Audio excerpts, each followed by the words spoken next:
Eu já gostaria de passar a palavra, então, para a professora doutora Luciana, professora procuradora do Distrito Federal, mestre em Direito Tributário pela FGV São Paulo, especialista em Planejamento Tributário pela UNB, especialista em Direito Tributário pelo IBET e integrante do Grupo de Assessoramento Jurídico no âmbito do PAT, RTC. Professora, seja muito bem-vinda, a palavra é toda sua.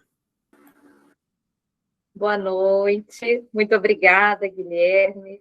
Primeiramente, eu queria agradecer o convite, né, do GTRI, de vocês, e parabenizar pela iniciativa, né, porque a gente precisa mesmo desses fóruns de difusão do conhecimento. A gente teve aí a reforma tributária, é uma verdadeira revolução, né, no nosso sistema tributário, e que bom para quem ainda é graduando e que vai aprender já o novo, né? Porque todo mundo agora está na mesma página, quem já sabia e quem não sabe, está tendo primeiro contato com o direito tributário, vai ter que também aprender.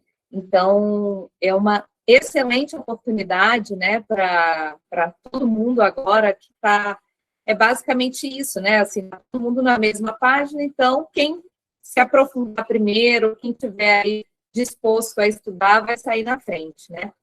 E, primeiramente, também eu queria só fazer aqui um disclaimer desse fundo aqui não muito bonito do meu cenário, mas é que eu estava aqui comentando, né, com o pessoal antes, eu vim para Fortaleza para um evento, né, e não tinha como eu voltar para Brasília antes sem perder eu chegaria depois do horário aqui da aula, né, e eu não queria de jeito nenhum desmarcar, então estou fazendo aqui essa aula do hotel improvisada aqui com esse cenário, com esse vídeo de iluminação. Então, se também cortar, eu já pedi para o pessoal, se a internet aqui não estiver muito boa, me avisem, que aí eu tento rotear do celular, tá bom?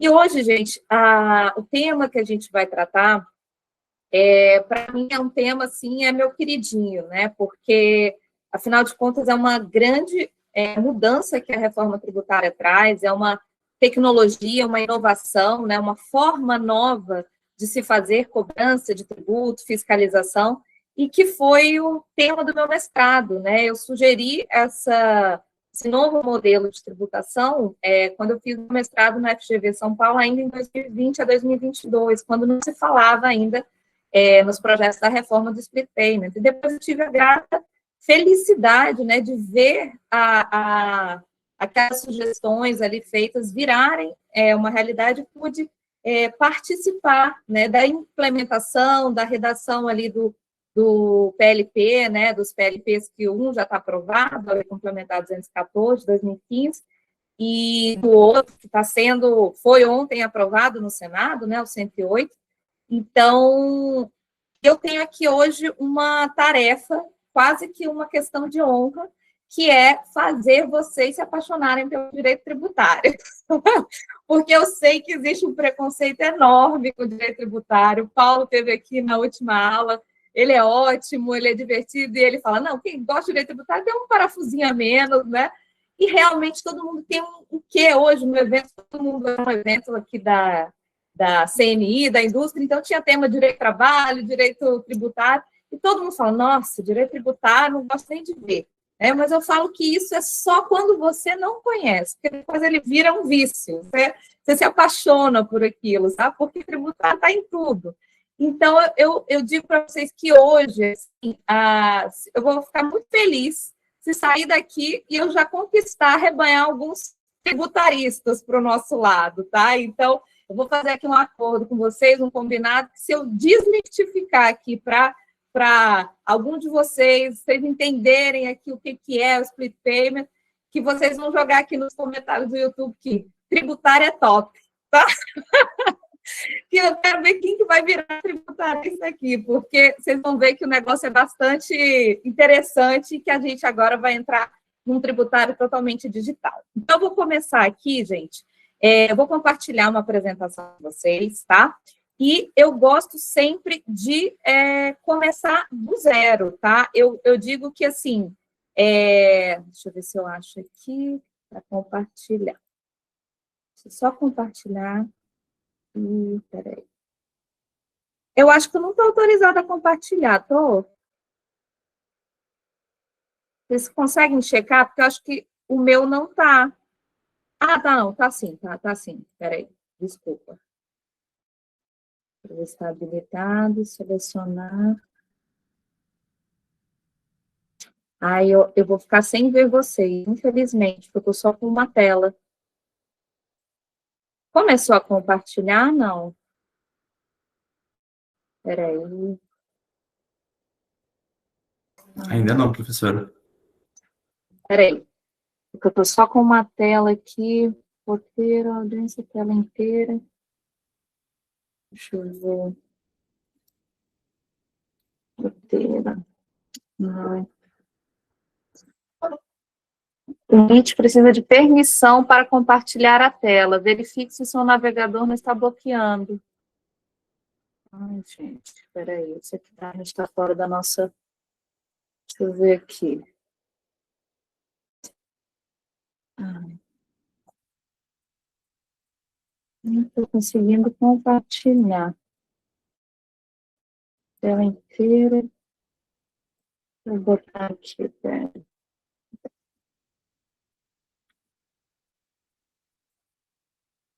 Só ver aqui se eu consigo, roteiro.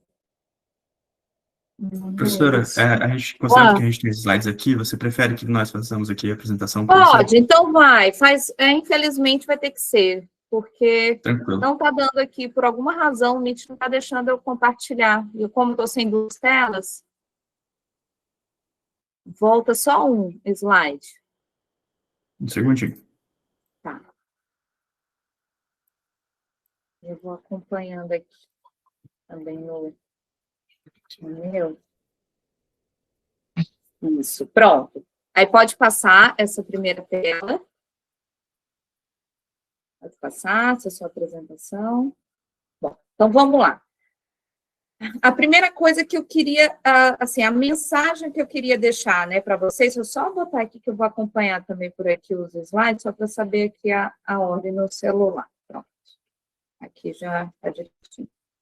Bom, a mensagem que eu queria deixar para vocês ficarem bem claro é: se eu pudesse resumir, né, o principal benefício que o split payment, o pagamento dividido, já vamos começar desmistificando esse nome, né? Split é segregar, dividir, payment, pagamento. Então, split payment é pagamento dividido, tá? Em que você divide o tributo, vai direto para o Estado e o resto já vai para o fornecedor, no caso, o vendedor de mercadoria ou serviço. Então, para mim, o maior benefício que o split payment vai trazer é que ele vai adequar a tributação do consumo brasileira à era da tecnologia da informação. E a gente vai ver por quê. Pode passar essa página.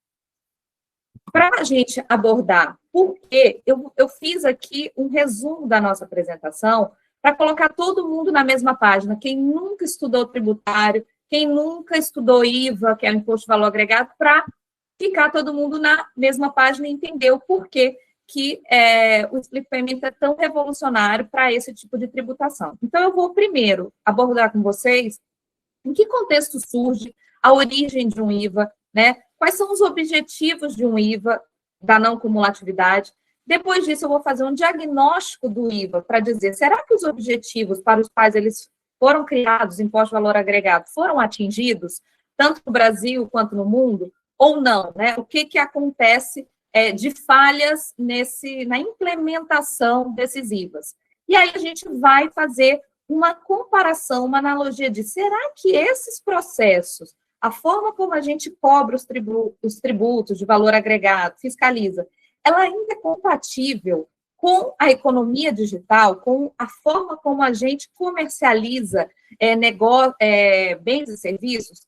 E aí vem explicando como que o split payment entra nessa jogada de olhar para a economia digital e importar a lógica da economia digital para a tributação, tá? E aí a gente aborda especificamente o split payment. Então, pode passar o slide.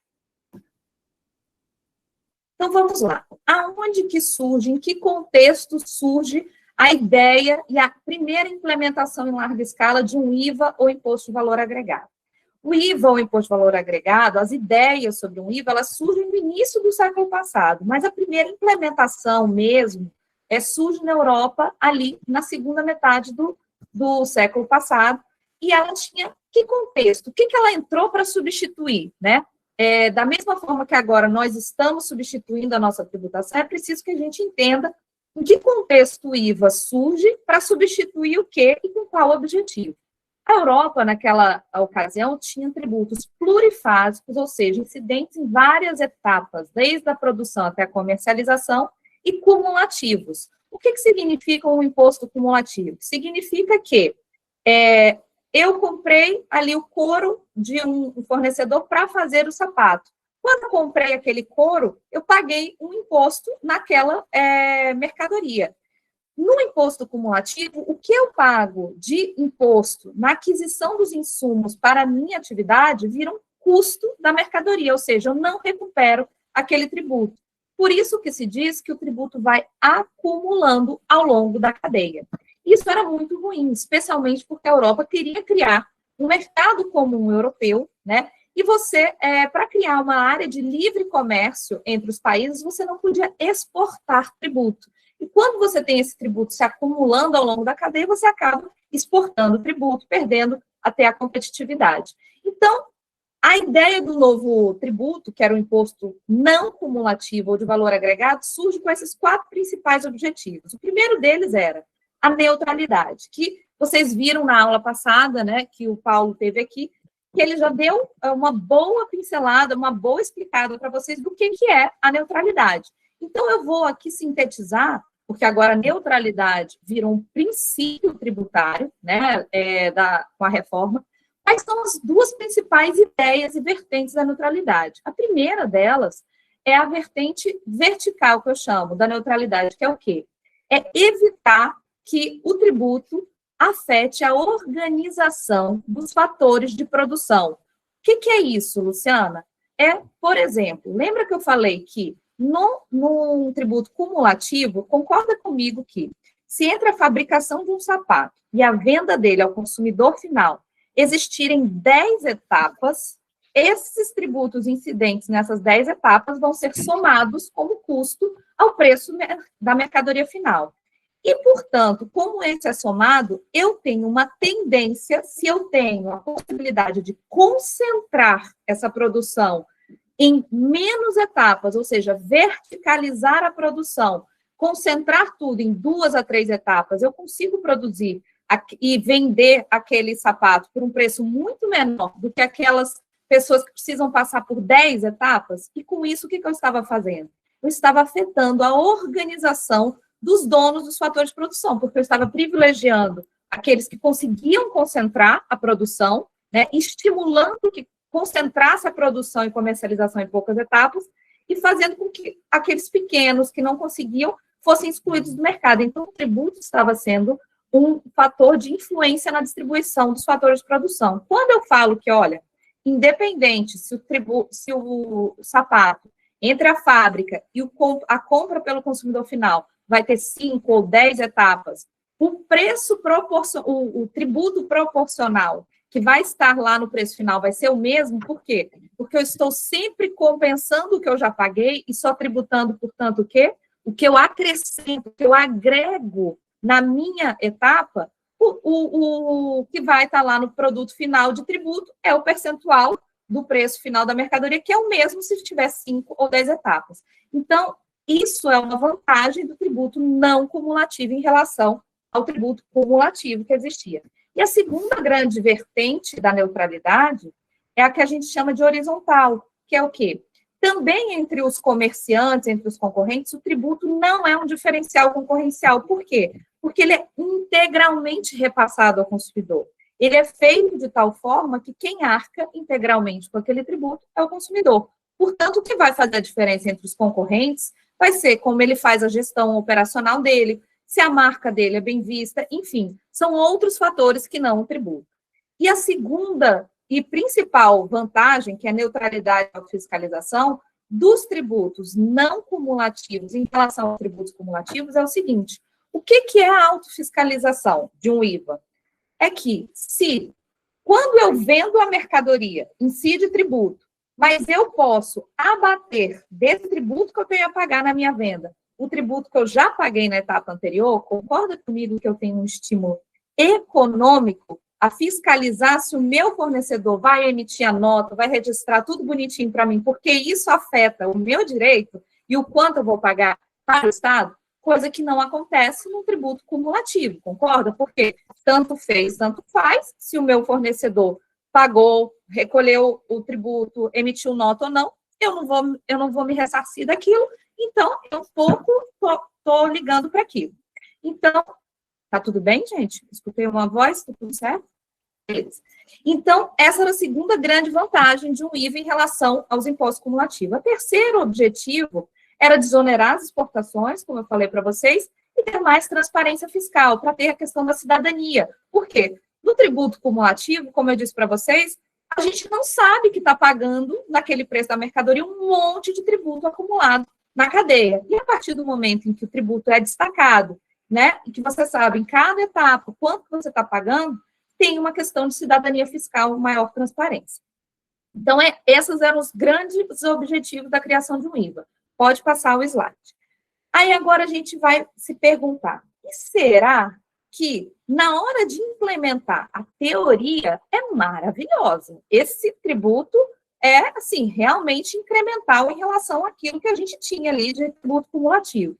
Aí, a gente pega e vai para o que eu amo, que é economia comportamental, que nada mais é do que a psicologia aplicada a como a gente toma decisões, como a gente, né, lida aí com a economia. E tem esse psicólogo da Ariely, que é super renomado em economia comportamental, e ele traz um exemplinho que eu quero trazer aqui para vocês sobre essa questão de economia comportamental, que vai nos levar a refletir sobre o IVA. Pode passar o slide, que a gente vai falar.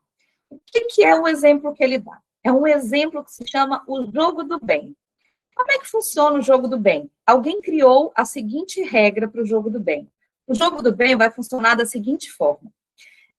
Vão se pegar 5 pessoas e vai se dar a essas pessoas um montante de dinheiro no início do dia de R$20. E a regra do jogo combinado é a seguinte, olha, cada um de vocês irá receber um montante no início do dia e ao fim do dia existirá um pote chamado pote do bem comum, que caso vocês depositem o dinheiro que vocês ganharam no início do dia nesse pote, ao fim do dia nós iremos abrir esse pote e ver o que estiver depositado lá dentro será duplicado, dobrado e dividido igualmente entre todos vocês. Combinado? Combinado. Então, eles pensam, nossa, mas, gente, esse jogo é maravilhoso, que regra fantástica, né? Eu só preciso depositar o meu dinheirinho ali no pote do bem comum, no fim do dia eu tenho o meu dinheiro duplicado. Que investimento fantástico. Começa o primeiro dia, os 5 coleguinhas vão lá, depositam seus R$20 no pote do bem comum, e ao fim do dia, ele abre o pote do bem comum, tem R$100, os 5 depositaram, multiplica-se, vira R$200, e cada um sai no fim do dia com R$40. Que ótimo, né? Mas vamos ver o que acontece no segundo dia? Vamos passar o slide. No segundo dia, o coleguinha acorda com a pá virada e fala, afim, não vou depositar esse dinheiro no pote do bem comum. Os outros 4 coleguinhas vão lá, botam lá seus R$20 no pote do bem comum, abre-se o pote do bem comum e, quando se olha, tem R$80. Ora, a regra do jogo é, eu duplico o que tiver no pote e divido igualmente entre todos. Então, eu vou ter R$160 e eu vou dividir entre os 5, porque a regra é dividir entre todos. Então, o que vai acontecer no final do dia? Os coleguinhas que jogaram a regra do jogo legal, né, jogaram a regra do jogo bacana, vão sair com R$32. Por quê? Você vai dividir os 160 por 5. E o coleguinha que não depositou vai sair com R$52. Por quê? Porque ele vai sair com os 32 que ele recebeu do pote do bem comum e com os 20 que ele recebeu de manhã e não depositou. Aí vocês se perguntam, se nós fôssemos pensar, existe uma razão para não depositar? Todo mundo se dava bem, era um jogo que foi feito, criado para todo mundo se dar bem. Por que diabos esse cidadão não depositou lá?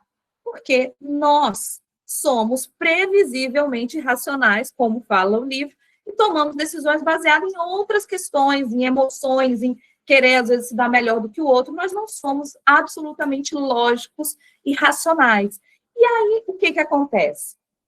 O que vocês acham que acontece no terceiro, no quarto e no quinto dia, se esse coleguinha continua a não depositar e sai toda vez com mais dinheiro do que os colegas que depositaram de forma correta? Provavelmente, os coleguinhas que estão jogando o jogo certo vão se sentir o quê? Babacas, idiotas, de falar, pô, a gente está sendo passado para trás, o cara está ali ganhando as nossas custas o tempo inteiro, e aí vai começar a desconfiança entre eles e vai falar, não vou depositar também vou me aproveitar do que é bom para todo mundo, mas ainda vou ficar com o meu do primeiro dia. E aí, gente, esse jogo ilustra uma questão sobre como nós, como sociedade, lidamos com um dos bens mais preciosos que existe. Qual bem que vocês acham que eu estou falando? Confiança. Esse jogo retrata como nós lidamos com a confiança. Uma vez que essa confiança é violada, o equilíbrio para ela voltar é muito difícil. E aí, qual é a analogia que eu faço com o IVA? Pode passar o slide.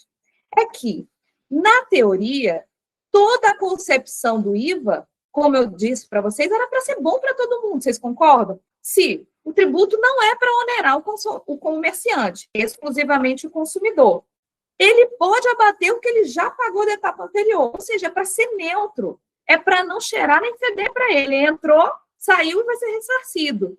Porque ele teria algum estímulo para violar essa regra e não pagar esse tributo, não recolher esse tributo para os cofres públicos. A gente vai ver aqui que, tal qual lá no joguinho do bem, também tem as pessoas que não jogam o jogo do IVA da forma correta. E como é que é a regra do jogo do IVA? Né? Como é que funciona a fiscalização de um tributo sobre o consumo do tipo IVA, como é hoje o ICMS, né, o Imposto Estadual, que incide sobre mercadorias e alguns serviços? Funciona da seguinte forma. Esse quadrinho que vocês estão vendo. Cada um dos elos da cadeia, aí tem a fábrica, o atacado e o varejo, ele vai vender, fazer as suas vendas, suas compras ao longo do mês, e ao final de um período estipulado na lei, que normalmente é mensal, ele vai fazer uma declaração ao Estado, ao fisco, em que ele vai dizer tudo que ele vendeu incidiu o tributo e tudo que ele comprou como insumo incidiu o tributo.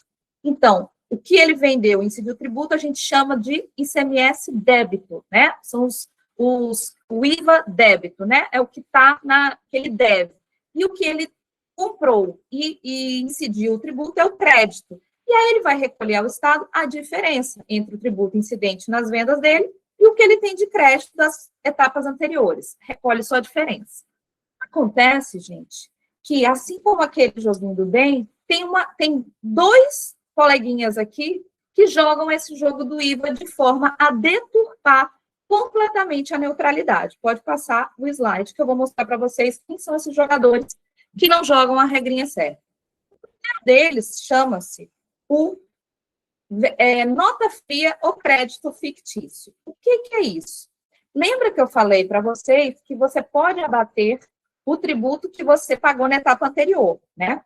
Só que, gente, por limitações da época em que criaram o IVA, o que se condicionou, não só no Brasil, mas no mundo todo, é que o meu crédito, quando eu compro uma mercadoria que incidiu o tributo, está condicionado apenas e tão somente a que o meu fornecedor emita um documento fiscal idôneo, tá? Só emitir a nota fiscal. Não está condicionado a que ele tenha pago aquele tributo, apenas a emitir a nota fiscal. E aí, o que acontece? Alguns empreendedores perceberam que, então quer dizer que basta a nota fiscal, não precisa ter pago o tributo? O que eles fazem?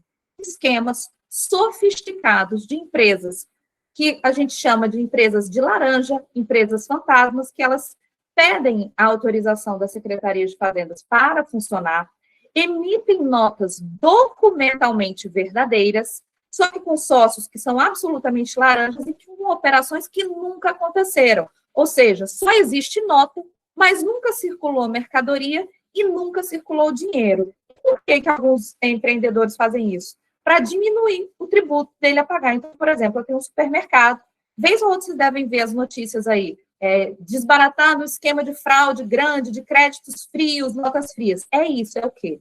Eu, como, por exemplo, supermercado, tenho que pagar 100 mil de ICMS no fim do mês. Só que se eu fingir que eu comprei 300 mil mercadorias e que deu um crédito de 50 mil aqui, e eu abro uma empresa aqui com sócio laranja para emitir essas notas e fingir que eu tenho 50 mil de crédito aqui, eu só vou pagar 50 para o Estado, eu não vou pagar os 100 que eu devo.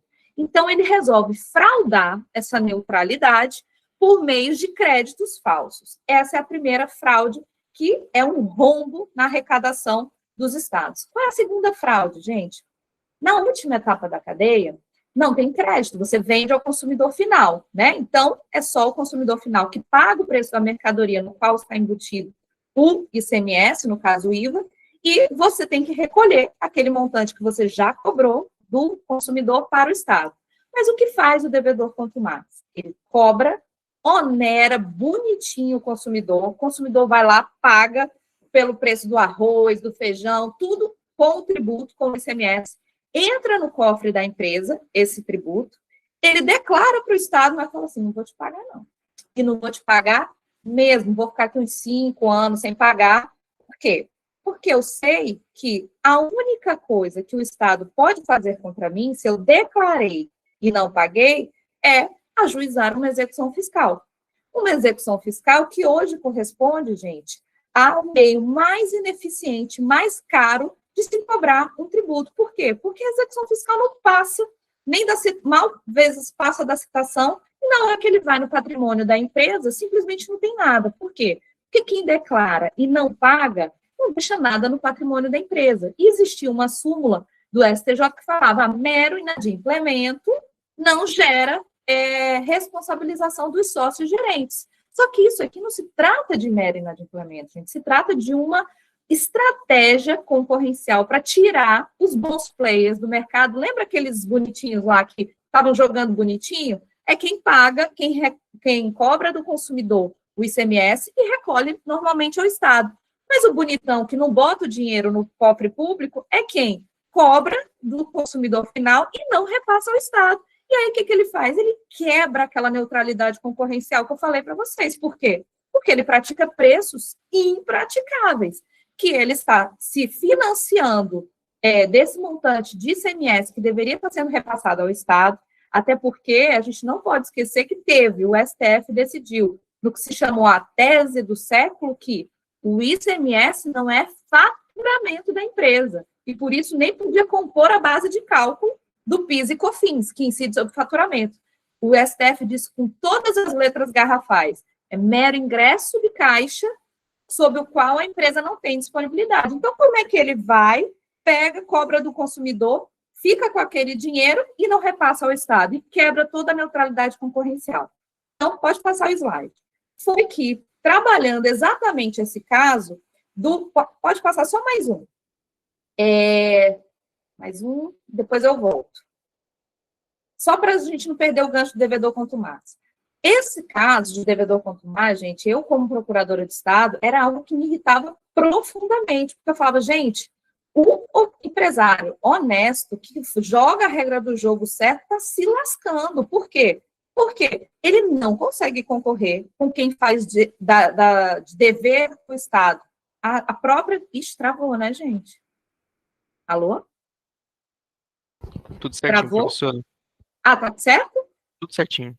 Ah, porque para mim travou aqui a imagem. Veja, isso me indignava porque, gente, o que acontece?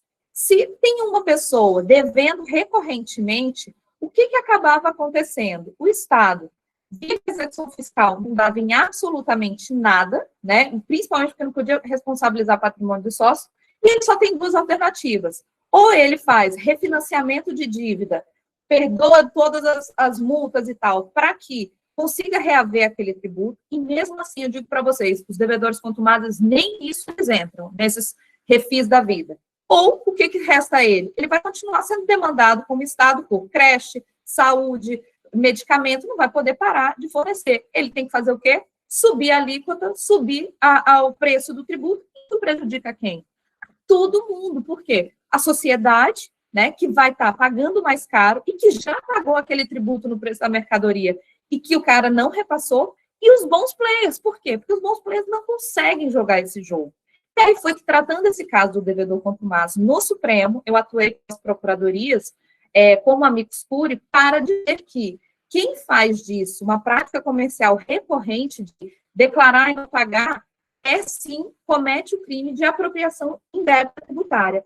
E aí foi no julgamento que o Supremo declarou que realmente comete o crime de apropriação indébita tributária, que, despachando com o ministro relator, e na audiência pública que ele convocou, e que eu participei como representante das Procuradorias de Estado, o ministro relator, o ministro Barroso, me fez a seguinte pergunta, que era a pergunta que já me assombrava há séculos como procuradora chefe lá da fiscal do DF, que era a seguinte pergunta. Ele me perguntou: mas por que em pleno século XXI o pagamento do tributo já não é automático? Na hora que a gente passa ali o cartão de crédito, já divide o valor do tributo, vai para o Estado, e o outro, por que a gente ainda faz esse caminho tortuoso de deixar o dinheiro entrar na empresa, para depois ela declarar, decidir se vai pagar, e se não pagar, eu tenho que movimentar uma máquina enorme do Estado que move Secretaria de Fazenda, Procuradoria, Judiciário, MP, se for criminalizar, para reaver esse tributo, e a gente nem sequer consegue, porque vai dar prescrição em quase tudo quanto é execução fiscal. Então, foi justamente essa pergunta, quando ele me fez, que eu falei, eu realmente preciso parar para estudar isso, e fui ao mestrado da FGV para estudar, para ver, será que algum país no mundo já pensou nisso? E por que eu fui atrás dessa resposta? E aí, volta 2 slides só para eu mostrar para vocês por quê. Eu percebi que a falha, gente, por que a gente tem esses problemas? Não são problemas exclusivos do Brasil. A União Europeia sofre com rombos do IVA de lá, também com práticas muito similares. E por quê? Porque a falha é uma falha estrutural na forma dos processos de cobrança e fiscalização do IVA, que são completamente anacrônicos para os tempos atuais e para as possibilidades que nós temos. Por quê? Porque esse modelo tradicional do IVA, gente, ele é um imposto declaratório com pagamento dependente exclusivamente da voluntariedade do contribuinte. Mas é uma relação que é com assimetria informacional e conflito de interesses. Porque o quanto eu declarar que devo como contribuinte, como comerciante, quanto eu disser que eu vendi, é o quanto eu vou pagar de tributo. Então, eu tenho uma tendência natural, principalmente em estados em que você olha para o lado e todo mundo está sonegando, ou você sente que é uma injustiça, é muito alta a carga, qual é a tendência do empresário, do contribuinte? É tentar diminuir ao máximo esse pagamento. Então, ele vai ter a tendência de declarar a menos. O fisco sabe disso. Ele sabe que ali ele depende da informação do contribuinte, tem uma assimetria informacional e conflito de interesse, o que é o prato cheio, porque a economia chama de risco moral ou comportamento oportunista. Quer ver onde isso acontece? Para vocês materializarem? Contrato de seguro. Você vai contratar um seguro para o seu carro. Você vai ter que preencher um questionário falando: seu carro dorme na garagem fechada? Sim ou não? Seu carro, onde você mora? Seu bairro é violento, não é violento? Você costuma fazer viagens para locais não asfaltados? Enfim, dependendo do que você responder, concorda comigo que o preço da sua apólice vai subir, porque a seguradora está assegurando um risco maior. E que a seguradora sabe que você tem a tendência a mentir e também vai se cercar de informações de terceiros para diminuir essa assimetria informacional, o mesmo que o fisco faz. Você acha que o fisco simplesmente recebe a declaração do contribuinte e fala: você falou que vendeu 100, beleza, então confio, você é maravilhoso, você é super honesto. Gente, eu não estou falando que o fisco tem que sempre desconfiar, mas isso é natural do ser humano. Tem assimetria informacional e conflito de interesse, a pessoa tem desconfiança. E o custo da desconfiança o fisco vai fazer o quê? Eu vou cruzar. Como é que funciona o processo de fiscalização? Eu cruzo as informações que eu recebo dos contribuintes, dos livros fiscais eletrônicos, com as informações que as operadoras de meio de pagamento, operadoras de cartão de crédito me informam. A Secretaria de Fazenda recebe mensalmente todas essas declarações e cruzam para ver, será que isso aqui está batendo? Será que realmente o que ele declarou é aquilo? Mas veja, se ela perceber que não bate aquela declaração, ou se ela, por exemplo, depois ver que ele declarou até certo o quanto a operadora informou, mas não recolheu, concorda comigo que é uma fiscalização repressiva? e não preventiva, por quê? Porque quando se pegar e se detectar, já aconteceu. Então, o que eu tenho? Eu tenho um sistema que eu tenho que cruzar um monte de informação que eu tenho que cruzar. Primeiro, para saber se o que você declarou de crédito está correto, eu tenho que bater a tua declaração, a tua contabilidade, com a contabilidade de todos os teus fornecedores. Por quê? Porque aquelas notas fiscais que você indicou como crédito, tem que checar se ele emitiu aquelas notas. Começa aí que já, ó, um monte de informação para cruzar. Segunda informação a cruzar, você falou que vendeu X. Ai, perdi a conexão? Tá tudo certo aqui. Tá? Aqui está dizendo que eu perdi a conexão. Bom, segunda informação que eu tenho que cruzar. Se o que eu vendi, que ele disse que vendeu, realmente as operadoras de cartão de crédito estão dizendo que foi o que ele vendeu. Agora, constatei que teve erro e tenho que cobrar. O que eu tenho que fazer? Atolar o judiciário com um contencioso lá de execução fiscal, que, gente, hoje são mais de 30 milhões de processos. Uma taxa de congestionamento de quase 90%. Então, o que eu gero nesse sistema e nessa forma de cobrar? Vantagem financeira. Tem trabalhos de economia que comprovam que vale muito mais a pena o dever ao Estado e ainda assim ser cobrado com multa, multa punitiva, com juros, porque ela só vai ser cobrada daqui a 20, 30 anos, porque vai rolar essa dívida no judiciário, do que, por exemplo, estou precisando de dinheiro, pegar dinheiro no mercado e pagar os juros dos bancos. Então, há uma vantagem financeira nessa sonegação. E aí, gente, pode passar esse slide. Isso é que me fez refletir e repensar, pode passar.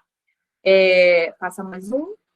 Que não fazia mais sentido a gente conviver com esse sistema tão arcaico. E aí eu fui justamente procurar como a gente podia reformular, redesenhar esses processos de cobrança, é o que a gente chama de não é simplesmente você. A era digital, ela não é simplesmente você pegar um processo que é manual e digitalizar.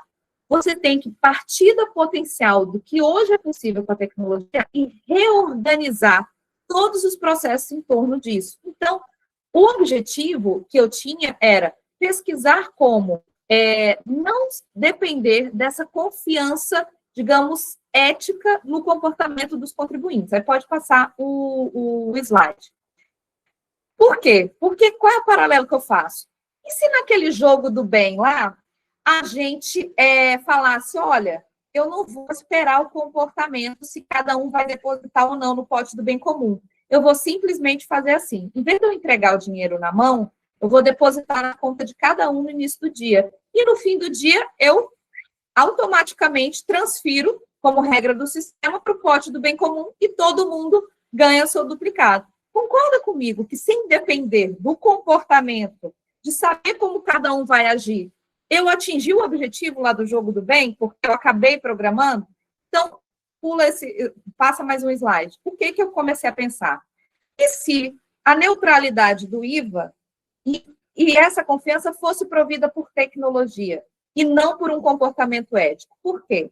Aí eu vou para o livro dessa doutora de Oxford, que fala sobre confiança. E ela fala o seguinte, gente, a confiança, o paradigma da confiança, ela evoluiu de uma confiança pessoal, em que eu só fazia negócio com quem eu conhecia, para uma confiança institucional. O que é isso? A partir do momento em que começam as grandes navegações, os comércios internacionais, concorda comigo que eu não tenho como fazer negócio só com quem eu conheço? Então, eu delego essa confiança para quem? Para as instituições, para o direito, para a contabilidade, para os países, ou seja, se aquela pessoa não cumprir o contrato, eu tenho direito, eu tenho a propriedade privada, eu tenho o judiciário para acionar, que vai usar a força do Estado. Ou seja, a confiança está sendo provida não porque eu confio que o outro é uma boa pessoa, eu nem conheço com quem eu estou negociando, mas eu simplesmente sei que, se ele descumprir, há um aparato estatal zelador dessa confiança que vai fazer ela valer.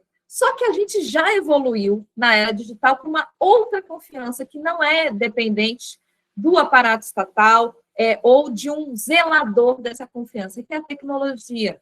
A confiança provida por tecnologia. Vocês querem ver qual é o exemplo? Por acaso, o Airbnb, o iFood, eles, quando você faz uma compra no iFood, você tem como não pagar? Você tem como não pagar ali o Airbnb quando você já passou o cartão, botou o seu cartão lá como condição para você se cadastrar? Não, por quê? Porque se você descumprir, ele não vai usar o aparato estatal. O cara que está te alugando lá do apartamento em Paris ou na China, ele não vai acionar o judiciário brasileiro para dizer, olha, a Luciana não pagou pela diária e tal, tal, tal. Ele sabe que a relação jurídica, as regras da relação jurídica estão no código. Código é a lei, é o que a gente chama de compliance by design, ou seja, você estabelece as regras do jogo e embute essas regras do jogo no código do sistema. Vamos passar o slide. Então, gente, aqui, ó, por exemplo, o que é economia digital? Lembra que eu falei para vocês que eu ia questionar vocês, será que esses nossos processos de cobrança ainda fazem sentido na era digital? A gente está tributando o consumo, né? Só que olha como o consumo é hoje, né?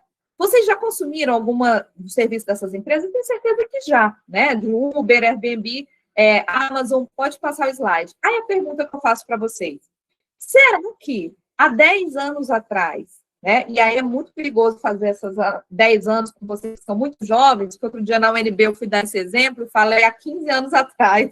Aí a minha amiga virou para mim e falou assim, minha filha, 15 anos atrás ele estava nascendo, com 3 anos de idade.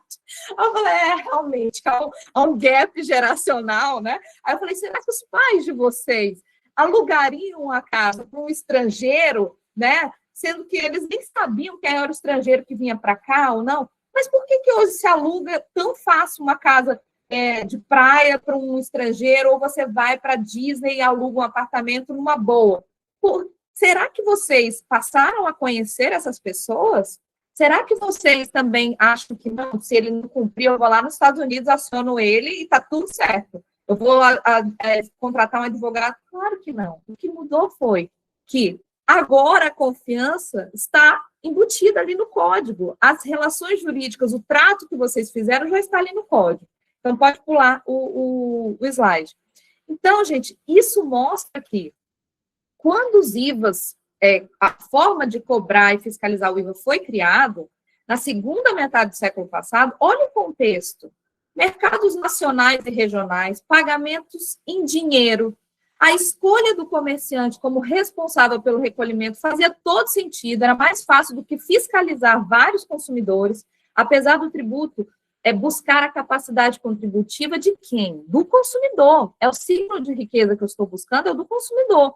Mas se eu colocasse como contribuinte cada um dos consumidores, era muito mais difícil. Por quê? Então, vamos botar o comerciante, né? Porque é ele que recebe o dinheiro por aquilo. Então, a gente tem que contextualizar que quando eles foram criados, eles foram incrementais. Eles foram incrementais em relação ao que existia, né? Alguém parou para pensar e falou, pô, esses tributos cumulativos aqui não fazem sentido. Então, olha que porcaria que isso aqui está para a economia. E eles foram incrementais agora. Cabe a nós, essa geração da era digital que tem o quê? Mercados globalizados, fronteiras físicas irrelevantes com e-commerce, pagamentos em meio eletrônicos, segundo a Febraban, é mais de 90%, ainda mais no Brasil agora com Pix, que você não consegue mais, nem um mendigo na rua pede mais, você fala assim, não tem, amigo. Ele fala, tá aqui o Pix. Então, assim, não tem mais desculpa, assim, quase tudo é pagamento eletrônico, tudo é baseado em Big Data e negócio viabilizado por tecnologia. Então, pula aí. Será que ainda faz sentido a gente continuar com os mesmos métodos de cobrança de tributo, sendo que a economia digital mudou completamente? E aí eu vou mostrar para vocês que vocês já convivem diariamente com o split payment, só não sabem. A única coisa que a gente está inovando é trazendo o split payment para o tributário. Porque olha aqui, como é que funciona a indústria de meios de pagamentos, que a gente usa o cartão de crédito? Quando você vai lá na loja, paga a sua mercadoria no cartão de crédito, você fez um único pagamento, né? A sua relação ali com o estabelecimento. Você comprou ali uma roupa no estabelecimento. Mas o backstage dessa liquidação, dessa operação, os bastidores, são várias relações jurídicas que vão ser liquidadas. E vão ser liquidadas todas em um único lugar chamado núcleo, que era a antiga Câmara Interbancária de Pagamentos, que vai processar. Olha, nessa brincadeirinha que você foi lá e consumiu, tem várias pessoas envolvidas. A primeira delas é a sua relação com o estabelecimento onde você comprou a roupa. A segunda é o estabelecimento e a credenciadora, a maquininha que ele botou lá no estabelecimento para poder permitir esses pagamentos. Essa credenciadora também cobra uma taxa desse estabelecimento, assim como a bandeira do seu cartão, o Master, Visa, enfim, cobra também uma taxa, né, por ser aceito em todos os lugares. E o banco que lhe emitiu o cartão, que é o emissor, também cobra uma taxa. E quando o seu pagamento for ser processado, o estabelecimento só vai receber o valor líquido dele. Comissão da credenciadora, da bandeira e do banco emissor vai toda também já direto para eles, ou seja, é tudo split, ou seja, tudo dividido, cada um recebendo a sua parte líquida. Aonde mais que a gente tem o split payment? Pode passar o slide. Marketplaces, plataformas. Como é que funciona o iFood? Você pede a comida, você paga uma única vez, mas por trás o que vai ter? Vai dividir aquele valor que você pagou entre o restaurante, entre a plataforma, que no caso é o iFood, entre o transportador ali que fez aquilo, e tudo via sistema líquido, né? Agora, vamos fazer a seguinte reflexão. Vocês já pararam para pensar se o iFood ou essas outras empresas como a Amazon funcionassem como Estado? Olha que maravilha que seria. A Amazon ia falar para os seus vendedores, né, para os seus sellers, olha, vocês vendam aí à vontade, ao fim do mês vocês me fazem um relatório. Me fazem um relatório de tudo que vocês venderam. E aí, com base nisso, vocês calculam o meu percentual de comissão aí de 15% e me transferem, ok? Ok. Aí, no fim do mês, está lá a Amazon processando um monte de relatório, né, e falando, será que eles falaram a verdade? Ah, deixa eu perguntar para o meio de pagamento. Meio de pagamento, quanto é que foi aí que eles faturaram? Foi isso mesmo? Não, ele te mentiu, não foi isso não. Ele faturou mais. Ah, então eu vou acionar esse bandido aí, já no judiciário, já vou acionar esse cara no judiciário brasileiro, porque ele é eficiente e vai cobrar isso direitinho para mim. O que vocês acham? Vocês acham que a Amazon ia conseguir funcionar em não sei quantos países do mundo, ia conseguir funcionar aqui no Brasil? Claro que não. O custo disso é muito grande, ou seja, há um custo na desconfiança, há um custo em se esperar cada um agir conforme as regras do jogo. Só que a gente não se choca de, até hoje, a tributação ser dessa forma, apesar da tecnologia, a economia digital já funcionar diferente. Então, pode pular o próximo slide. Então, gente, o que é o split payment tributário? E aí eu disse para vocês, e aí é o nosso trato. Se vocês entenderem isso aqui, vocês vão... Eu quero conversão de tributaristas aqui, todo mundo dizendo que tributário é top, que tributário é fácil, sim. Split payment nada mais é do que o pagamento direto dos tributos na hora do pagamento, na hora que eu for liquidar aquela operação, direto para o cofre do Estado e o resto para o fornecedor. E veja, eu não estou reinventando a roda. Eu só estou incluindo mais uma informação nesse sistema que já funciona assim. Então, você tem lá a núcleo processando. Ah, vai para o cartão tanto, vai para o banco tanto. Bota o Estado, a informação do tributo, mais uma ali. Aí pode pular. Então, nada mais é, gente, assim, resumindo, se alguém perguntar o que é split payment, é você falar, olha, primeiro, é dividir o tributo direto para o cofre do Estado, segundo, para o fornecedor, né, para o vendedor, mas split payment é mais do que só no tributário. Então, split payment é você colocar todas as regras da relação jurídica ali envolvidas no sistema, no código, para que cada um já receba a sua parte líquida e as relações jurídicas sejam cumpridas. E aonde que está o split payment? Na reforma, gente. Na Constituição, na emenda 132, vocês não vão achar o nome split payment. Vocês vão achar o quê? Lá, quando for falar de regime de crédito, lembra que eu falei para vocês que o crédito era condicionado apenas à emissão da nota fiscal? Agora não é mais assim. Por quê? Porque a Constituição vem trazendo que, olha, eu vou poder condicionar o crédito ao efetivo pagamento do tributo em duas ocasiões. Ocasião 1, tá? Quando a operação for eletrônica, eu vou fazer o split payment, ou seja, eu vou fazer a retenção na liquidação financeira. Então, é esse aqui, ó, o recolhimento do imposto ocorra na liquidação financeira da operação, ou seja, vai ser retido. Assim como quando você vai para a Disney, para a França, qualquer lugar, você pagou alguma coisa no cartão de crédito, seu IOF câmbio já é cobrado na fatura do seu cartão de crédito. Você não precisa anuir ou não, já vai ser cobrado. A mesma coisa vai ser aqui. Então, o adquirente que pagou em meio eletrônico não vai precisar se importar se o fornecedor pagou ou não pagou o tributo, porque já vai estar retido. Ah, mas eu comprei a mercadoria em dinheiro. Ok. O que eu vou poder te dizer? Olha, você quer garantir seu crédito? Você pode recolher em nome do seu fornecedor, direto para o Estado, o valor do tributo, e paga o seu credor, o seu fornecedor, apenas a parte líquida. E eu te garanto, Estado, que eu vou processar essa informação de modo que o seu fornecedor saiba que você já pagou o tributo e ele não pague duas vezes, certo? Então, na Constituição só está assim. Agora, pode pular o slide. E como que está?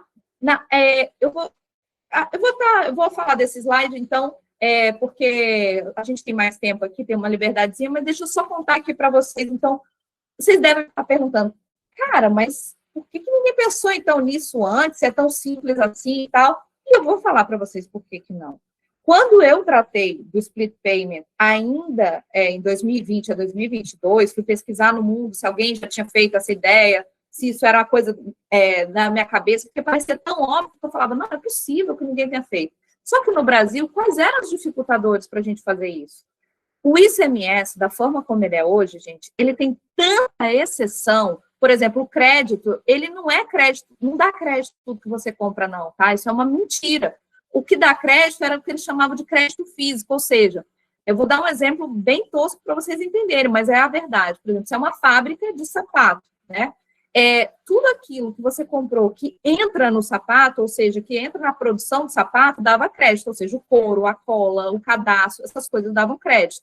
Ah, mas a luz que você pagou no escritório administrativo, ou o papel que você comprou, nada disso dava crédito. Por quê? Porque se entendia que era só aquilo que incorporava a mercadoria, ou seja, crédito físico. Então, como que você calcula, como é que você fala para um sistema calcular se você não sabe quanto? Então, eu brincava que a tecnologia, ela existe, só que você precisa dizer quanto que eu vou reter. Então, eu não sabia, tinha benefício fiscal, tinha regime especial. Então, o que não dava para fazer tão simplesmente, no caso do ICMS, a retenção na fonte? Eu não sabia quanto eu vou reter, né? No caso do ISS, por exemplo, que é cumulativo, era facílimo. É 5% do valor do serviço, retém na fonte. Não tem crédito, não tem nada para bater, ok. Mas o ICMS não. Então, a gente tinha essa indeterminação do valor a reter. Então, eu propunha que, quando eu acabei o mestrado, eu fiz várias sugestões. Pode pular o slide, que eu acho que eu boto essas sugestões. O capítulo 6 da minha dissertação, que está no livro, eu fazia várias sugestões para falar, para o split payment ser viável, implementar, a gente tem que fazer algumas mudanças legislativas, que era o quê? Eliminar regime especial, eliminar benefício fiscal, mudar de crédito físico para crédito financeiro, ou seja, não tudo que eu compro que é para a atividade da empresa tem que dar crédito, não interessa se entrou ou não no processo produtivo, né? Tinha que reduzir o número de alíquotas, tinha muita alíquota, era até difícil para qualquer sistema parametrizar com tanto de alíquota que tinha. Nós tínhamos também, cada estado cobra de um jeito, porque cada estado podia legislar sobre o seu ICMS, né? Então, não tinha uma padronização e não tinha uma previsão em lei complementar dizendo que, olha, os operadores de meio de pagamento podem fazer essa retenção. Então, eu fiz todas essas sugestões e elas todas, sem exceção, estão acatadas na emenda constitucional 132, tornando, então, agora viável o split payment. Agora, é tudo maravilha? Pode pular o próximo slide. Não, a gente ainda tem algumas dificuldades, que é o quê? O valor a reter ainda é uma questão para a gente. Por quê? Quando eu fui estudar lá fora, os países que tentaram implementar, uma grande questão que pegava era fluxo de caixa. E fluxo de caixa não é necessariamente uma questão jurídica, mas é uma questão econômica que precisa ser resolvida, porque senão não tem o apoio da classe, né, dos setores de produção e economia para apoiar uma reforma. E aí, o Brasil está conseguindo resolver isso como? Né? A gente está fazendo... Pode pular. Acho que agora já dá para fazer. Esses aí pode pular, que são os benefícios, mas eu quero tratar das modalidades. Vou pular mais um pouquinho, depois qualquer coisa eu volto. Pronto. As modalidades que a gente vai ter de split payment, tá? Eu, por exemplo, estudei, um dos melhores materiais de estudo foi uma consulta pública que o Reino Unido fez para tentar implementar a retenção do IVA nas compras de e-commerce, né? Porque eles estavam sofrendo muito com as compras de chinês e tal, indo lá para a Europa, e que não cobrava tributo, né? E acabando com o comércio lá local.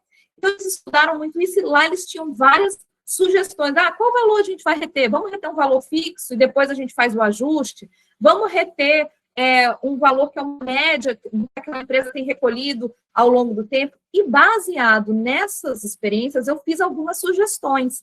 E o Brasil foi além do que eu pensava que era possível. Por quê? Porque nós temos um sistema, gente, que a gente tem muita mazela, tá? O Brasil tem muita mazela, mas a gente tem muita coisa boa que a gente não percebe.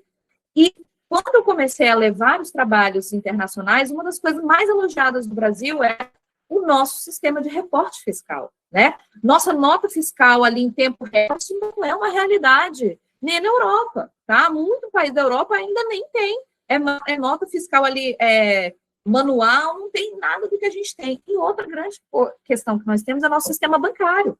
Tá aí o Pix para provar, que a gente é muito mais evoluído do que vários lugares. Então, eu falava, gente, a gente tem um sistema bancário moderno, tem um sistema de reporte fiscal moderno, o que a gente precisa é fazer o direito ajudar essa tecnologia. E aí vem que essa é a questão que vai resolver o grande problema do split payment em outros países e por que ele não foi adotado, que é a questão do fluxo de caixa. Por quê?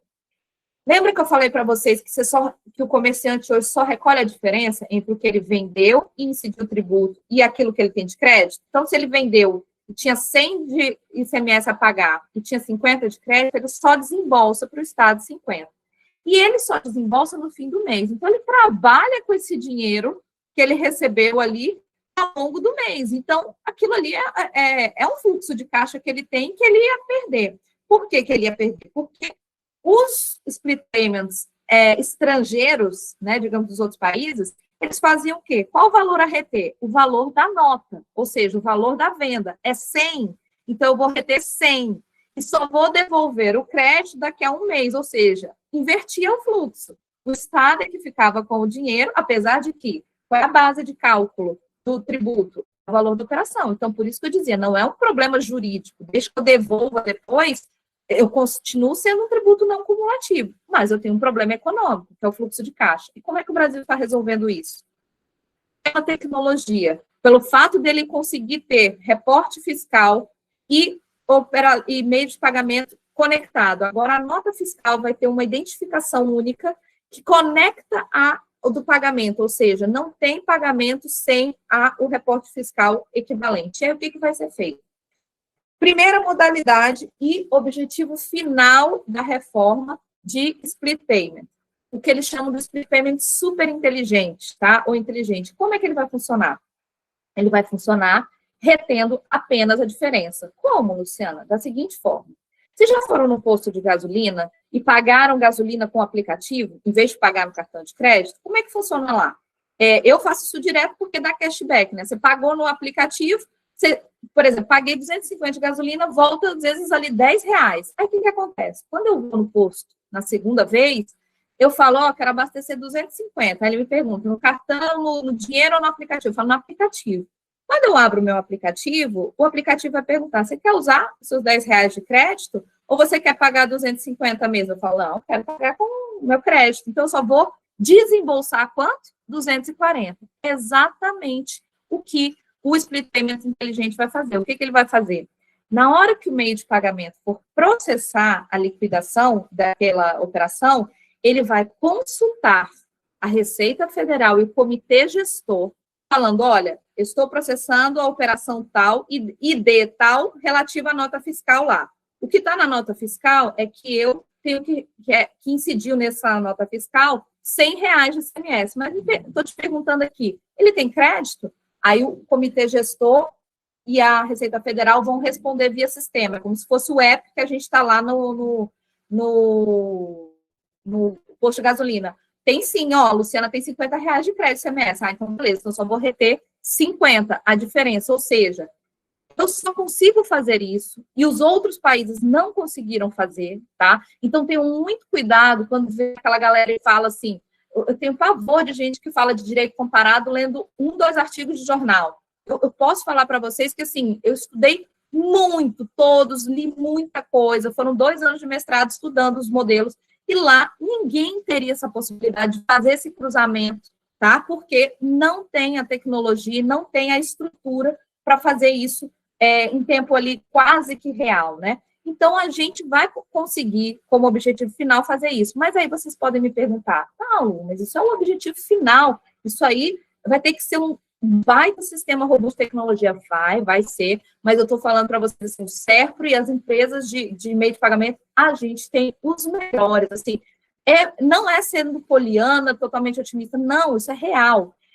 Eu já tive em várias apresentações com o Robson, que é o coordenador do Serpro, e o negócio está andando. Mas veja, ainda que ele não ande, assim, não consiga no primeiro momento ter esse, nós temos alternativas que já são muito melhores do que o que a gente tem hoje, que é a segunda hipótese do split, que é o que eu chamo de split da operação cheio, mas que a galera está falando aí que é split payment inteligente, o outro seria o super inteligente. O que é o split cheio? Eu vou reter o que está na nota, eu vou reter os R$100 que está na nota, só que, como eu tenho que respeitar a não cumulatividade, o que eu vou fazer? Em vez de consultar em tempo real, na hora da liquidação financeira, se ele tem crédito, eu em até 3 dias úteis vou ver se ele tinha crédito. Se ele tinha crédito, eu vou devolver na conta corrente dele ali aquele valor que foi cobrado, que foi splitado ali, que foi retido a maior. Em 3 dias úteis, é o que está na lei, tá? Também, hoje mesmo na palestra, alguns professores falam, isso é o que está na lei, mas o Brasil nunca cumpre. Ok, galera, mas a gente está fazendo, a gente tem que começar a acreditar, né? A gente tem que tentar, não dá para desistir e não fazer nada antes de tentar. Então, essa é a segunda hipótese, ou seja, está fora do ar, não deu para consultar se tem crédito, eu vou reter o valor que está na nota e em até 3 dias úteis eu devolvo. O terceiro tipo de split payment vai ser o que a gente chama de split payment simplificado, que é aquele que lá na consulta pública do Reino Unido, eles sugeriram, que eu até menciono no meu trabalho, que é o seguinte, eles falam, olha, como a gente não sabe quanto que vai reter ali, vamos fazer o seguinte, vamos pegar uma média daquele mercado. Então, por exemplo, vamos dizer que a Luciana ali é comerciante de sapato, e que entre os débitos, ou seja, as vendas e os créditos dela, no fim dá uma alíquota média do valor do faturamento dela, da operação, de 5%. Né? É 10%, mas ela sempre tem ali os seus tantos de crédito, que no fim dá uma alíquota nominal de 5%. A gente pega esses estudos de mercado por setor e vê, então em mercado, normalmente costuma ser uma alíquota ali real que gira em torno de 10%. Então, vamos botar que a gente vai fazer uma alíquota fixa, simplificada, de 8%, de 9%, ou seja, um pouco abaixo da média. Para quê? Para que no fim do mês, a gente vai checar e vai falar, tá, será que ele recolheu a maior ou a menor? E aí a gente faz os ajustes. Como funciona, por exemplo, retenção do imposto de renda de servidor público na fonte. Você tem todo mês ali retido, chega no fim do ano, você vê, reteve a maior, então, restituição. Reteve a menor, tem que complementar e pagar. É o que vai acontecer. E a quarta opção, que se chama Split Payment Manual, que eu sou contra esse nome, não acho certo, por quê? Esse que eles chamam do Split Payment Manual é o recolhimento pelo adquirente. Lembra que eu falei para vocês que, quando a operação não for eletrônica, para eu garantir o meu crédito como adquirente, eu posso ir lá e recolher em nome do fornecedor? Esse é o que eles estão chamando de Split Payment Manual. Por que eu não gosto do nome? Porque, como eu expliquei aqui para vocês, Split Payment é embutir na regra do sistema, é automatizar aquilo. Então, é uma contradição chamar isso aí de Split Payment Manual. Então, entendemos essas regras dos Split Payments. Pode passar os slides, eu até trouxe os exemplos que o Serpro, eu peguei esses exemplos do Serpro, que tem o Split Payment inteligente, super inteligente, para que vocês depois possam consultar e olhar, mas eu preferi desenhar na cabeça de vocês com os exemplos ali do app, da gasolina, porque eu acho que é bem mais simples do que ficar olhando seta, a gente se perde de entender. Eu acho que deu para vocês entenderem os tipos, né, de Split Payment, então pode passar vários slides, porque o que eu botei nesses slides? Eu botei os artigos da lei complementar que tratam dos split payments das hipóteses, né, desses tipos de split payment. Pode pular, né, esses são só essas questões. Então, gente, aí recolhimento do adquirente, pronto. Aqui, só para vocês saberem, eu já adiantei, mas assim, no meu livro, no capítulo 5, eu trato do porquê é uma falácia. Eu tenho até um artigo no Jota, Mitos e Verdades sobre o Split Payment, curtinho, em 3 páginas, justamente desmistificando essas comparações que o povo fala, o Brasil fica inventando a roda, não deu certo em país nenhum, onde fez... Ninguém fez desse jeito. Na Europa era conta segregada, você tinha que abrir 2 contas, não tinha interligação com o sistema bancário, não tinha interligação com nota fiscal. Europa não tem nem, para você fazer uma coisa dessa no IVA, é um mercado comum, tem que todas as administrações tributárias fiscais estarem no mesmo patamar, emitindo nota em tempo real. Isso não tem lá, tá?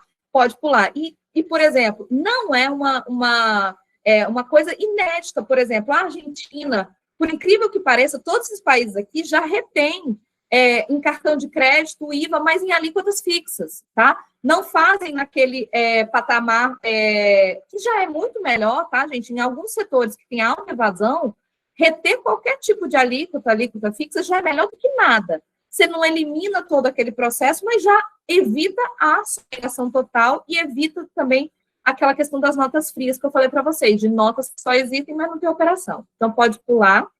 Mas então, eu mostro que aqui o nosso realmente é um de vanguarda, né, com retenção no pagamento, fazendo essa interligação com a integração da nota fiscal e o pagamento. Pode pular. E aí, pode pular, que essa é uma aula mais longa que eu dou. Só para vocês saberem, então, o que muda da não cumulatividade que a gente tem hoje, do ICMS, por exemplo, né? E o que a gente vai ter no IBS, na CBS, aqui. Primeiro, o crédito que era físico passa a ser financeiro, ou seja, então, não é só aquilo que incorpora a mercadoria, é tudo aquilo que é relacionado às compras da empresa, com exceção de bens de uso e consumo pessoal, que eu coloco ali depois, estão no artigo 57 da Lei Complementar 214, que é tipo assim, o que se queria evitar? Queria-se evitar que, por exemplo, um sócio, dono de uma vidraçaria, comprasse um Porsche e botasse o Porsche comprado pela empresa e quisesse aproveitar aquele crédito para abater do tributo da empresa. Por quê? Porque aquilo não é relacionado à empresa. Mas ele podia estar comprando pela empresa e só para bater o crédito. Então, esse artigo, ele existe e veio com uma lista exemplificativa, que eu fui contra até, de botar uma lista exemplificativa, porque onde tem lista, o Paulo até falou na aula passada, onde tem lista dá problema, dá mesmo. Porque aí é onde o tributarista mora ali, não, isso não é igual, a bebida alcoólica aqui não é igual àquela ali, enfim. Mas, então, eu acho que resolveria ter dito que tudo aquilo que é relacionado à atividade da empresa, né? Então, por exemplo, a bebida alcoólica está lá entre as exceções de não dar crédito. Mas imagina, eu sou uma imobiliária, né? Eu não vendo bebida alcoólica, realmente, mas, por exemplo, se eu tiver como padrão, quando um cliente fecha a compra de um imóvel na planta comigo, eu dar um champanhe de presente. Eu não estou botando aquilo como uma coisa da minha empresa. Então, por que eu não posso abater? Eu não estou comprando para o sócio, eu não estou comprando para fazer a farra da empresa, não estou. Mas, veja, quando você bota listas exemplificativas, isso gera um problema, né? Mas eu entendo a intenção que era evitar essas fraudes, né? Tipo assim, eu tenho uma empresa, então agora eu vou comprar meu carro, eu vou comprar tudo pela empresa para dar crédito, ainda bater da empresa, e, na verdade, não era relacionado à atividade. Então, isso melhora muito. Segundo ponto que muda completamente a não cumulatividade, crédito condicionado ao pagamento, tá? Não mais só a nota fiscal. Pode pular. E aí, gente, as modalidades de pagamento, né? O Simples Nacional é uma coisa interessante de se falar, tá? As empresas que apuram pelo Simples Nacional, que é a grande maioria do país, são aquelas que elas apuram com base em uma alíquota incidente sobre a receita total delas, né? Então, ali estão embutidos naquela alíquota, então vamos dizer, você tem ali a tabela, faturou de tanto a tanto, vai cobrar 6%. E nesse 6% está embutido contribuição previdenciária, imposto de renda, contribuição social sobre o lucro líquido, ISS, enfim.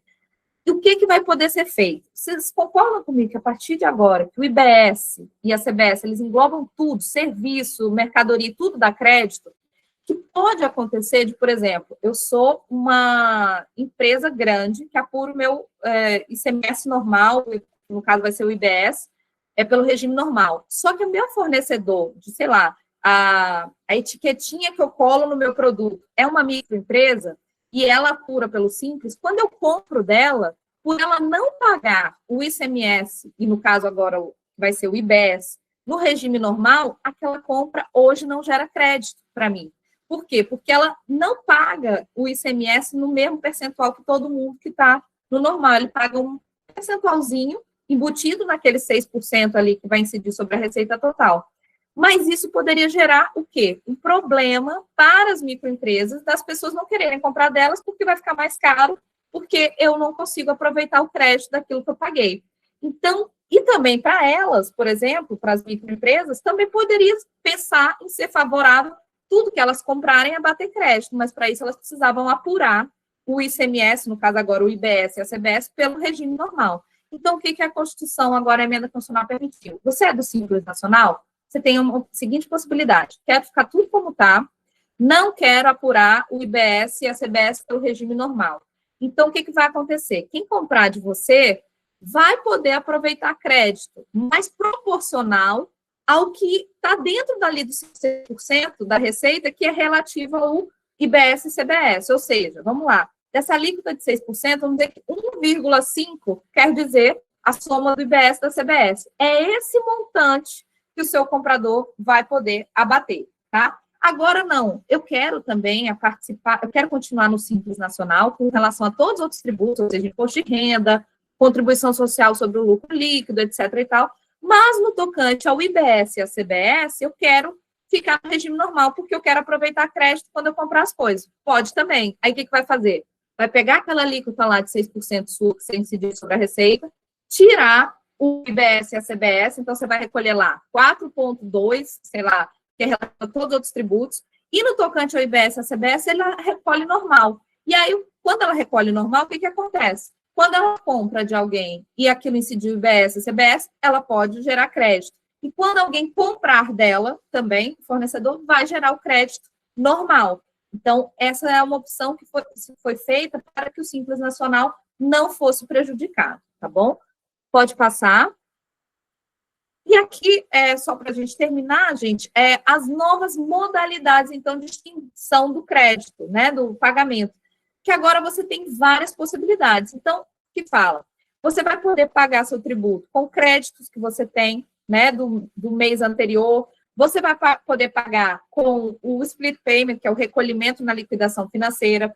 O adquirente, quando a operação for, por exemplo, em dinheiro e tal, vai poder recolher em nome do fornecedor. E esse pagamento pelo contribuinte é aquele quando tudo mais por exemplo, teve o split, teve as outras coisas, sobrou imposto a pagar, porque, por exemplo, eu fiz uma venda com dinheiro, o meu adquirente não quis recolher ele mesmo em meu nome, então ainda tem um remanescente a pagar. Então, como a minha apuração é mensal, se ainda sobrar um montante a pagar, eu vou recolher ali ao final do mês, tá? E esse último pagamento a quem a lei atribui a responsabilidade é aquele caso da possibilidade de atribuir a responsabilidade a plataformas digitais, enfim, que está nas outras possibilidades de responsabilização. O que mais que a gente tem, gente? Só para encerrar. Aqui eu não vou explorar, que eu ia mostrar essas formas aqui. Eu quero só ir para o slide do aqui. E aí, gente, só para a gente encerrar, porque né, já estamos aqui com 1h20 de aula, quais as grandes vantagens também que esse novo modelo de recolhimento do IBS e da CBS com o split payment vai trazer? Primeiro de tudo, né?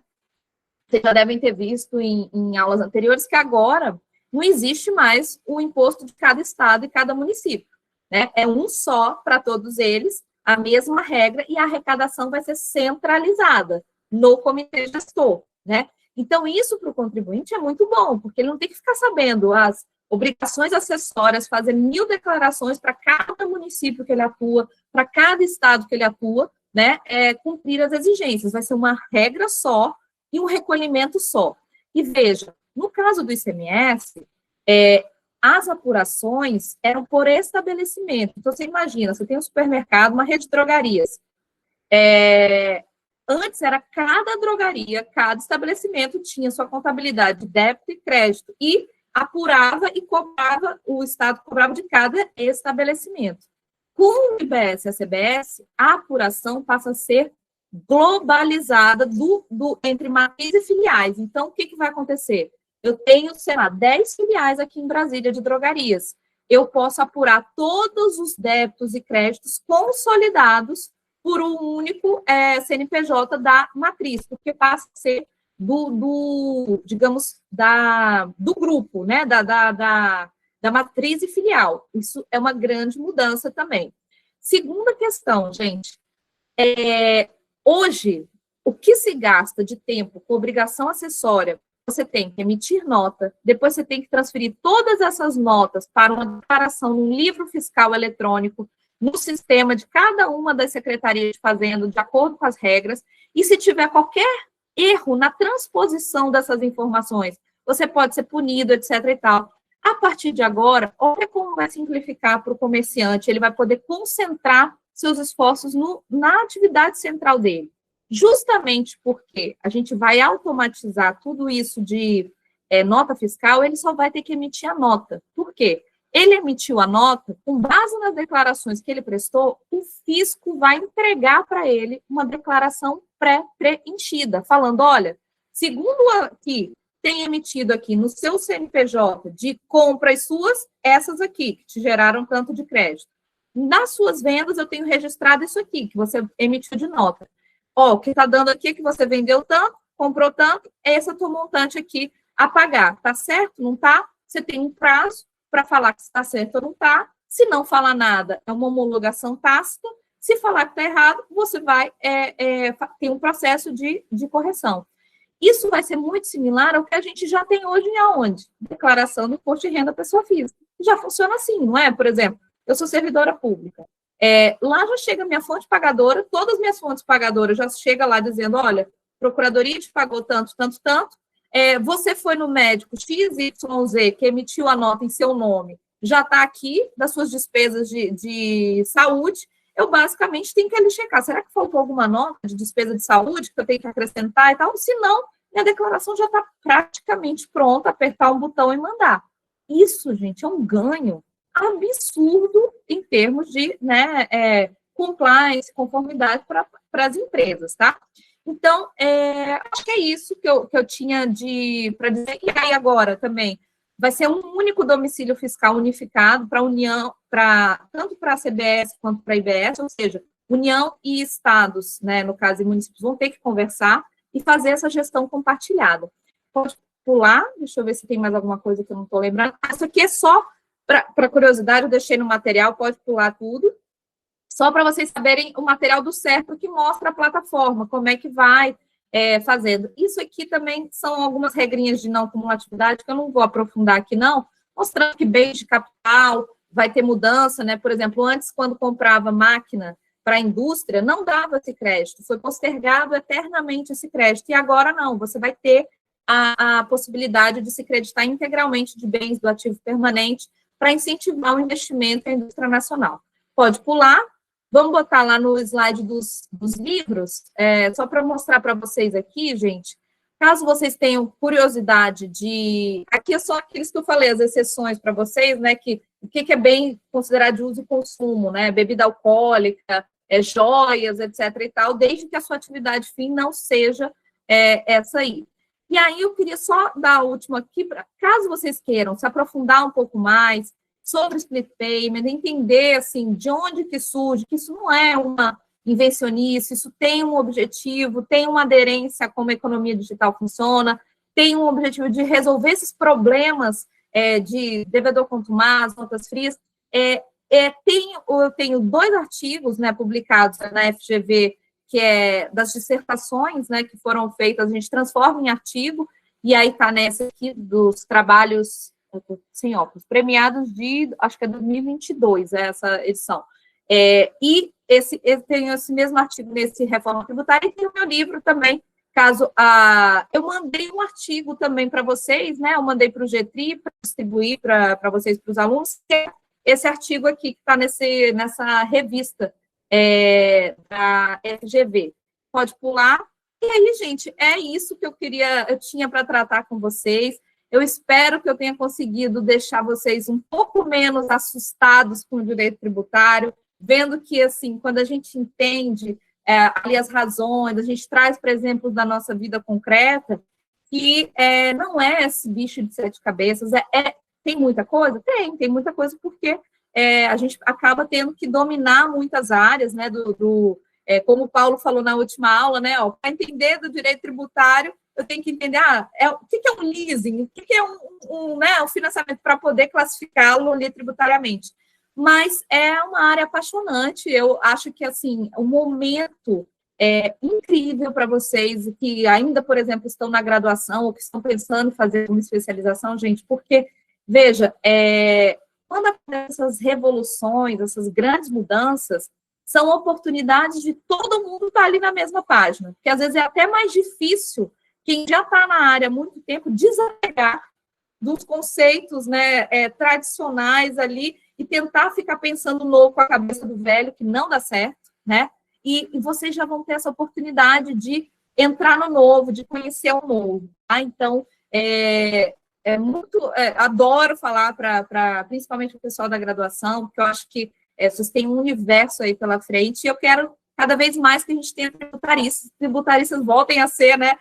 O povo perca o medo do tributário, que o tributário para mim, a melhor área.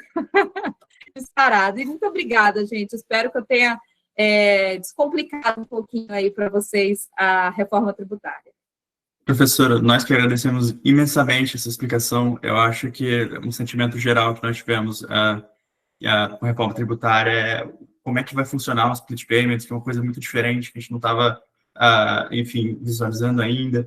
E eu acho que você elucidou muito bem, trouxe os pontos muito claramente para a gente. Foi uma oportunidade didática mesmo, excelente para todos nós.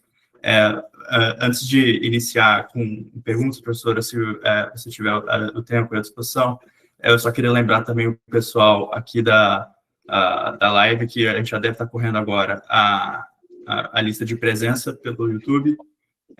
E essa ressalva, professora, a gente teve várias perguntas, como o assunto realmente demanda, mas eu vou fazer só trazer algumas mais interessantes. Por exemplo, o David perguntou à professora sobre o split payment super inteligente e que, como até já foi premeditado, poderia passar por dificuldades na implementação da qualidade do sistema que precisa ser oferecido e mantido. Quais são essas dificuldades que a gente está imaginando?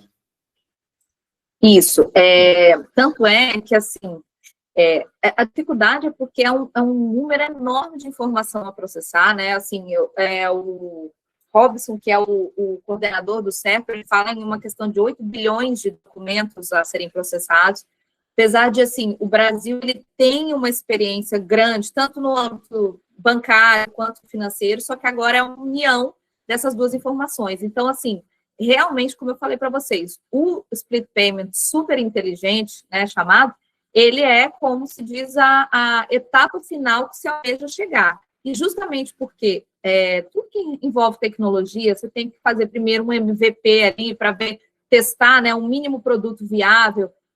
A ideia é que, por exemplo, passou agora no PLP 108 algumas mudanças no Senado com relação ao split payment, dizendo, olha, nesse início, se os operadores de meio de pagamento não conseguirem fazer essa detecção, não vai ter a multa, não vai ter não vai ter punição, porque justamente está em teste, e também abriram mais possibilidades. Lembra que eu falei que eu tinha o split payment simplificado?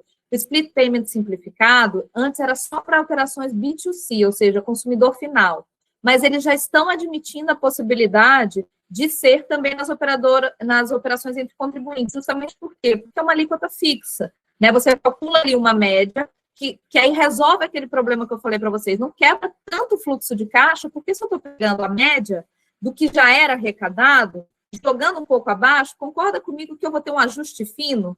Que, assim, óbvio que não é melhor do que o split payment inteligente, que você não tem mais nada a ajustar no fim. Mas, olha, já é tão melhor do que não permitir, nota fiscal fria e devedor contumaz, porque, veja, só para vocês terem uma ideia, hoje, essas duas fraudes que eu falei para vocês, elas equivalem a um rombo de 27% na arrecadação. Então, você imagina, se eu já reduzo isso drasticamente, até a alíquota depois eu baixar, mesmo mantendo o mesmo patamar de arrecadação, porque eu fechei o furo do tanque de combustível ali, né? É como rodar num carro de Fórmula 1 ali, querendo saber a melhor gasolina, mas não tapa o furo. O furo são essas práticas. Então, assim, o split payment super inteligente é um mega desafio tecnológico mesmo. Por quê? Porque para ele funcionar, Davi, né, que perguntou, preciso casar a informação da nota fiscal com a informação do financeiro, que é como certo, no material que vai circular para vocês, está lá mostrando. É como se fosse um identificador único em que cada pagamento vai ter que ter a conexão com essa nota fiscal, né? Só que, veja, nessa conexão, o que ele identifica é só o tributo incidente na operação. É o quanto está ali dito, olha, nessa é uma operação que vendeu um sapato e incidiu 100 de IBS, CBS. Mas eu não tenho a informação nesse documento fiscal dos créditos, dos outros créditos desse contribuinte que está comprando. Por quê? Porque isso depende do sistema da Receita Federal e do Comitê Gestor estar ali funcionando, prestando essa informação em tempo real, né? Quase real, digamos assim, né? Mas, olha, a minha esperança é que, assim, eu acho que a gente vai chegar, assim, nesse potencial, porque se você vê como a Núclea funciona, que é essa câmara interbancária de pagamento, ela já é extremamente também evoluída, e está havendo uma, como se diz, uma cooperação entre setor público e privado na construção desse sistema, né? Mas sim, haverá dificuldades, eu não tenho a menor dúvida, e acho que, com toda sinceridade, ainda que a gente fique ainda por muito tempo com esses dois split payments simplificado e o cheio, que eu chamo, né, da operação ou inteligente, já é um avanço gigantesco em relação ao que a gente tem, sabe? Tanto para o contribuinte, em termos de facilidade, de compliance, como para o fisco, né? De não ter a possibilidade do inadimplemento total, né? Então, eu acho que é isso. Perfeito, professora. Eu acho que tem duas outras perguntas aqui que são bastante interessantes também, que elas meio que remontam a essa questão do fluxo de caixa, que a gente estava preocupado no começo. Que uma da pergunta também do David, ele pergunta como que se vai haver alguma consideração do split payment para as empresas em RJ, tendo em vista o impacto no fluxo de caixa, e também outro do André, falando que como que essa questão do fluxo de caixa vai ser, enfim, foi analisada na questão da restrição dos créditos, né? Por exemplo, em até 180 dias, naquelas diferentes modalidades, como foi essa preocupação? Bom, vamos lá. A primeira era sobre o quê? Créditos em recuperação judicial? Isso, não lembro de ter sido abordado nada nesse sentido. É algo talvez ainda a ser complementado, que são os regimes especiais. Não me lembro de nada específico tratando sobre isso, mas é aquilo, né? Quando entrar num regime de recuperação judicial, realmente vai ter que ter alguma conexão aí com o direito tributário para dizer, vai reter, mas vai ficar, o tributo vai ter que estar na ordem ali, né, dos recebimentos ali da recuperação judicial. Enfim, isso é algo que acho que não está definido, vai ter que ser construído mesmo, mas entendendo que, assim, o fato de estar sendo retido não quer dizer que, então entrou no cofre do Estado, não sai mais. Não, se a empresa estiver ali, por exemplo, falida, enfim, ou em recuperação judicial, tem que seguir a regra da ordem, né, dos devedores. Então, eu acho que isso é possível de compatibilizar. A segunda pergunta, desculpa, era sobre a restituição. Sobre como fica a questão do fluxo de caixa, no caso das empresas que elas ficam sujeitas àqueles 3 regimes da restituição. Né?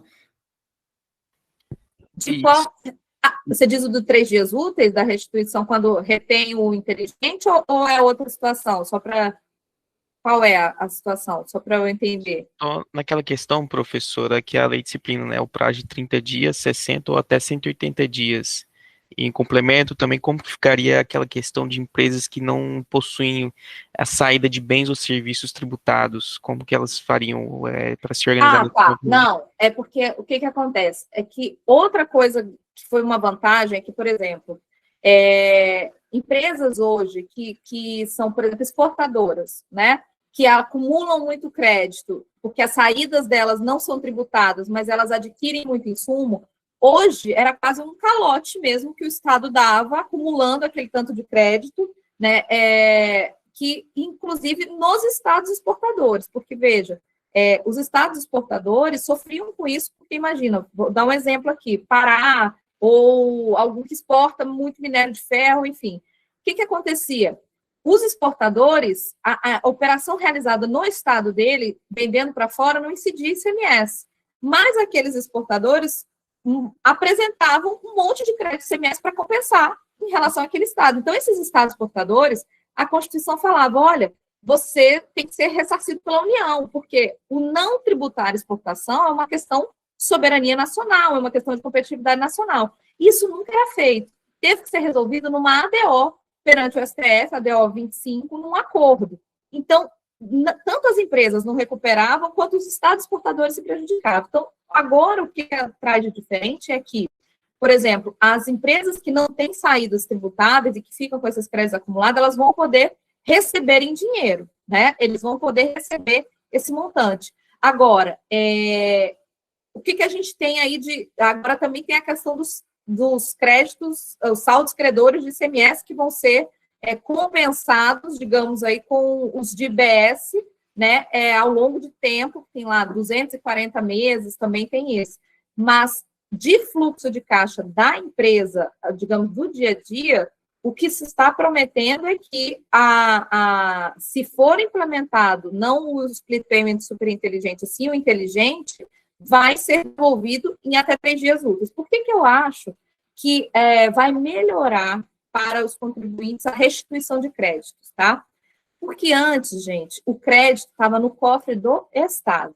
E o Estado resolvia se ele ia ou não ia restituir, fazia 1000 condicionamentos e tal. A partir de agora, quando for pago o tributo, quem arrecada é o comitê gestor, de forma centralizada. E aí, ele só repassa para o cofre do Estado aquilo que já é livre de retenções, de compensações. Então, por exemplo, só vai entrar no cofre do Estado o IBS que for numa compra a consumidor final. Por quê?